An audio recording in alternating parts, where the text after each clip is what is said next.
The tree itself was in contact with a power line, and at some point, a utility pole located in the middle of the complex failed.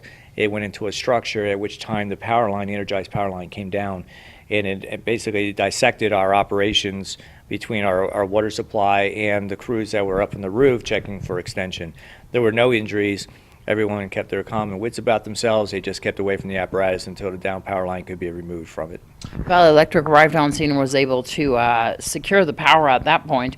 But in the middle kind of center area there at Wulfys, you had two trees down and the transformer blew. Exactly. That one utility pole did in fact come down and strike one of the structures located on the property, which then obviously had an impact on several other different trees in that area as well. And structural damage for Wulfys, you guys probably did an evaluation? Yes, there was no fire damage as a result of the arcing. However, there was the impact from the utility pole down and had it crashed down on one of the substructures located near the pool area. There was a propane tank right there in close proximity to as well. Yes, but it was unaffected. It was protected by the crews, so there was in no imminent danger other than if another tree had fallen.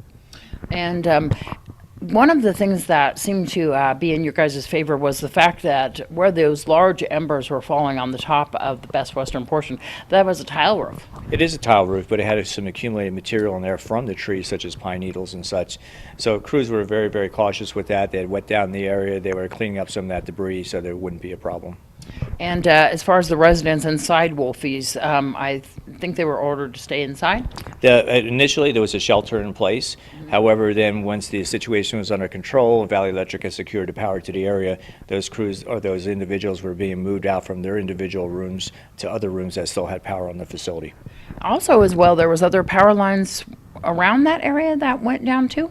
There were numerous power lines throughout the entire area and through the valley. Concern that perhaps that palm tree was going to be falling on a car. I saw a firefighter actually moving one of the vehicles. Yeah, there was a vehicle parked directly below where that palm tree had been burning, and it was at the upper two-thirds of the tree where that arcing occurred, so there was a lot of damage to that tree, and at one point there was concerns that that tree could topple off or break apart. And so we did acquire the keys. Once the situation was under control, the down power lines were squared, we moved the vehicle just in case. Is that tree secure at this point, or do you know? It seems to be very dense. It is, but they're going to have a check to make sure. If not, they'll take care of that.